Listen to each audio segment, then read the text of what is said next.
안녕하세요. 오늘도 사연살롱을 찾아주셔서 감사합니다. 저는 태어나서 한 번도 엄마를 본 적이 없습니다. 평소에도 몸이 약했던 탓에 출산은 무리라는 병원의 만류에도 불구하고 저를 낳다가 돌아가셨고, 아빠는 엄마에 대한 그리움과 미안함에 재혼도 하지 않으시고 저를 홀로 키우셨어요. 아버지께서는 저에게 엄마의 빈자리를 단 한순간도 느끼게 하지 않기 위해 최선을 다하셨죠. 저도 아버지의 그 헌신을 잘 알기에 세상 그 어떤 부녀관계보다 애틋했습니다. 아빠는 제가 하고 싶어 하는 걸 모두 들어주기 위해 누구보다 열심히 일하셨어요. 그 덕인지 직원 3명으로 시작한 작은 공장에서 직원 100명을 먹여 살리는 내실 있는 중소기업으로 성장했어요.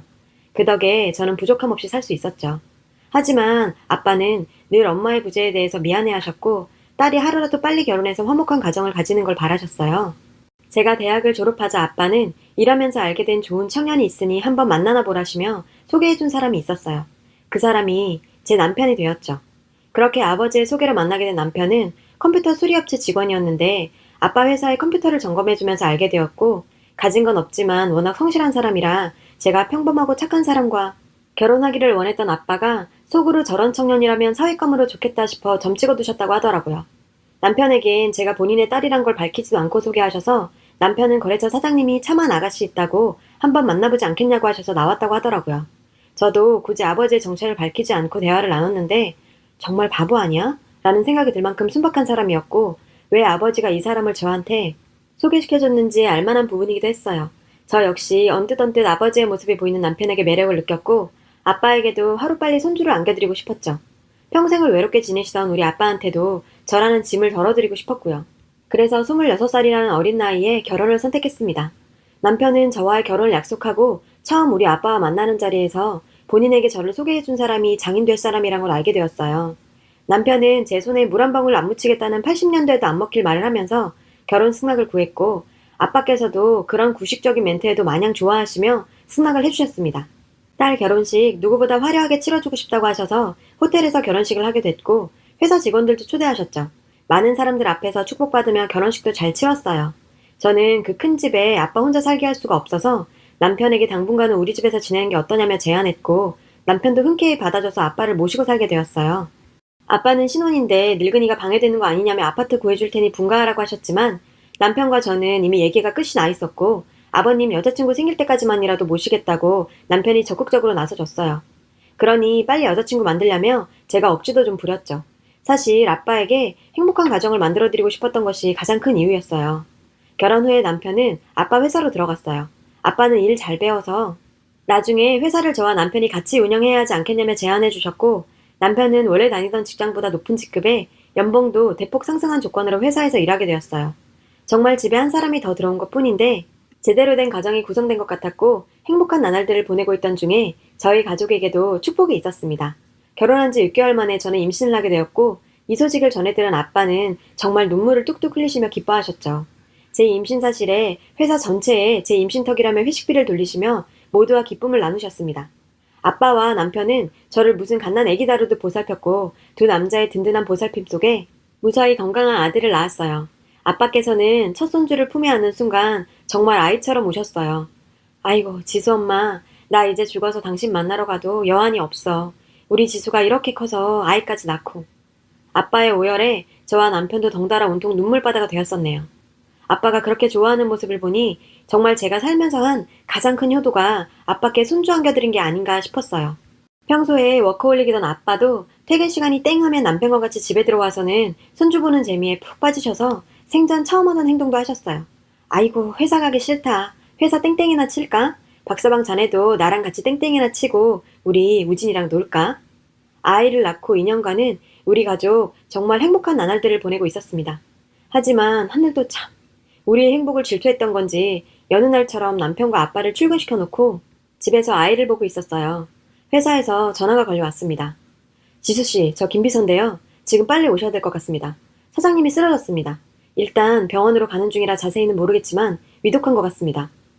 정말 전화를 받는 순간 하늘이 무너지는 것 같았어요.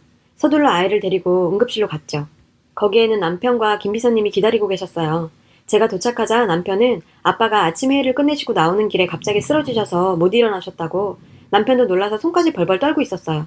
아빠가 수술실에 있는 1분 1초가 하루처럼 느껴지고 머릿속에는 온갖 무서운 생각이 들어 견딜 수가 없었어요. 3, 4시간 정도 지났을 무렵 수술실 문이 열리고 의사 선생님이 나왔어요.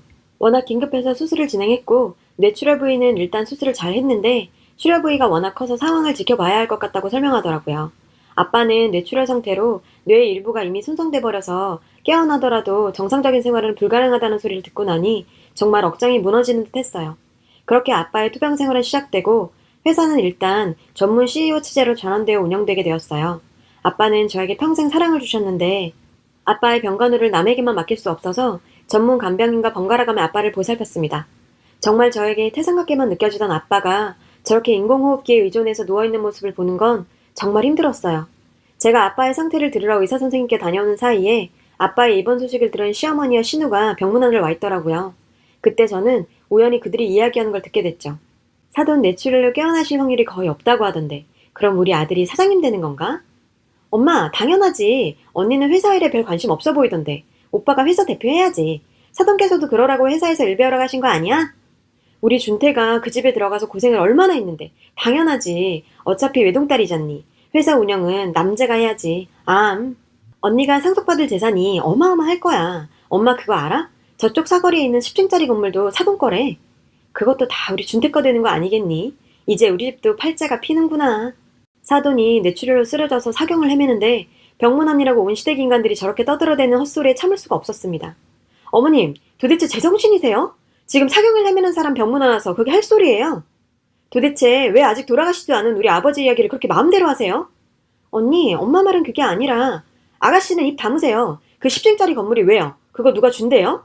우리 아버지 재산에 아가씨가 관심을 가져요. 우리 아빠가 쓰러지셔서 기분 좋아요? 언니, 말이 너무 심하잖아요. 돈 좀 있다고 말을 막 하고 그래도 되는 거예요? 그래, 너 말이 참 심하다. 신우이한테 입 다물라니. 네 아버지가 없으면 네 남편이 가장인데 지금도 네 남편 회사에서 고생하고 있는 거 안 보이니? 정말 너무 어처구니가 없어서 시어머니와 신우이를 병문안도 받지 않고 그대로 돌려보냈습니다. 퇴근 후 남편은 저에게 병문안까지 온 사람들을 병문안도 안 받고 돌려보내는 건 무슨 경우냐며 저에게 화를 내더라고요.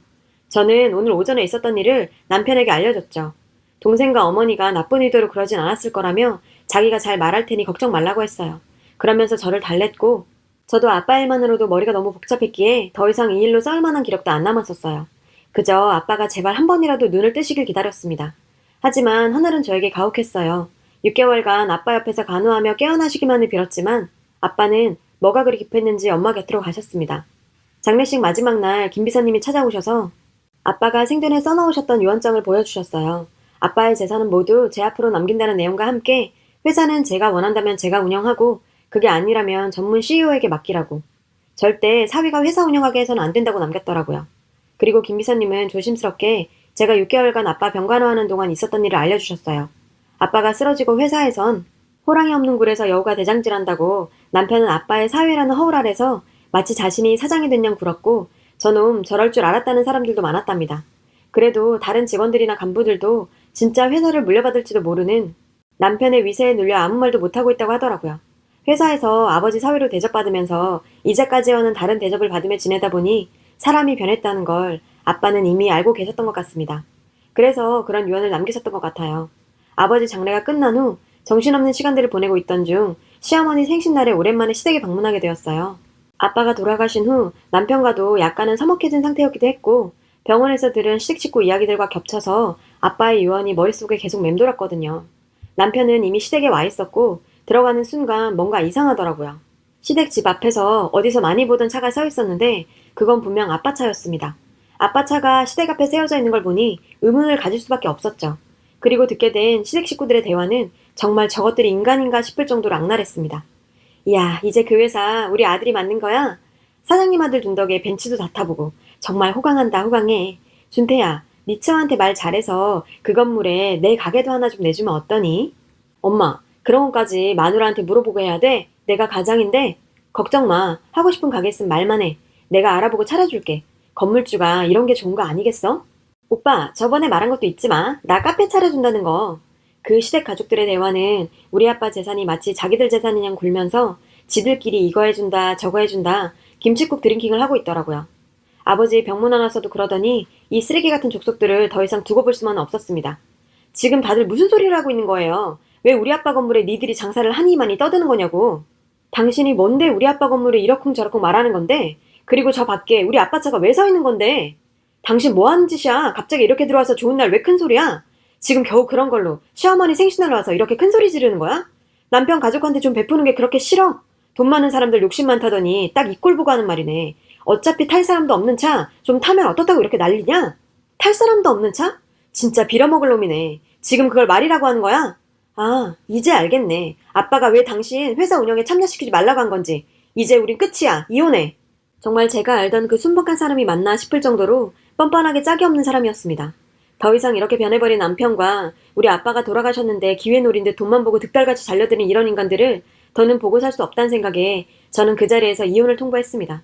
저희 갑작스러운 이혼 통보에 시댁 식구 모두가 얼어붙었고 정적을 깨고 시어머니께서는 말씀하셨죠. 얘야, 흥분 가라앉히고 어차피 너 아버지 재산 많이 받았잖니. 네 남편 가족들 좀 편하게 살게 해주는 게 큰 문제니. 너도 이혼하고 재산분할 소송하면 네가 불리한 거 아니냐. 너도 이제 남편까지 없으면 세상에 믿을 사람이 어딨니. 그러니 무슨 재산분할 같은 무식한 소리를 하는 시어머니를 보고 있으니 정말 이 집안은 우리 아빠 재산에 눈이 뒤집혀 있었다는 게 보이더라고요. 아버지 쓰러졌을 때 자기들끼리 그런 이야기한 이유가 이런 거구나 싶었죠. 참 어이가 없어서. 어머님, 무식하면 뭘 좀 알아보고 얘기하세요. 상속받은 재산이 왜 재산분할에 들어가요? 그리고 제가 이 말까지는 안 하려고 했는데요. 저 인간이 당신의 가족들 회사에 이름 올려서 월급도 타먹고 있는 거 다 알아요.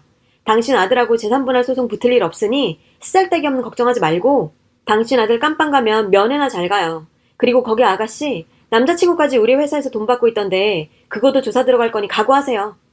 제 한마디에 시댁 식구들은 쥐죽은 듯이 조용해지더라고요.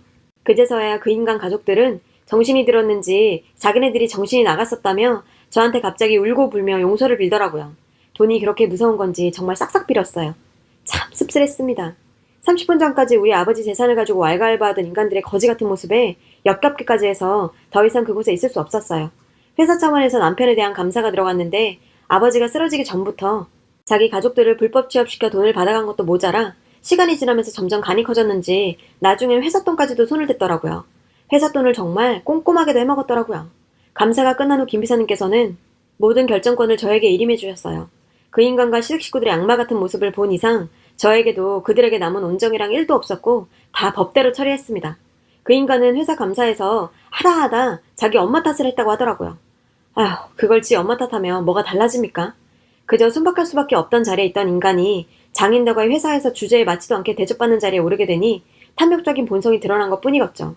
지 엄마 탓, 동생 탓 해가며 벗어나려고 발부둥 쳐봤지만 회사 공금횡령 부당수급 등으로 구속시켰고 회사 돈을 부당수급했던 시어머니와 시누이도 경찰 조사받고 벌금형을 받았어요. 5년이나 함께 산 인간인데 구속 판결이 나기까지 생각이 많았습니다. 제 미련이 남았나 싶더라고요. 근데 막상 판결이 나고 나니 그저 통쾌하기만 하더라고요. 이런저런 상황에 대한 근심이었나 봅니다. 최근엔 김 비서님의 도움을 받아 아버지 회사 경영에도 조금씩 참여하면서 아이와 함께 행복한 시간 보내고 있습니다. 아이와 정말 행복하다가도 가슴 한켠에 아빠가 남아서 어느 날은 갑자기 먹먹해집니다. 오늘이 그런 날이네요. 마음이 허전해서 주저리 써봤는데 글을 쓰다 보니 아빠가 더 많이 보고 싶습니다. 여러분, 사연 댓글에 응원과 현명한 조언 부탁드려요. 좋아요와 구독은 저에게 큰 힘이 됩니다. 오늘도 좋은 일 가득하세요.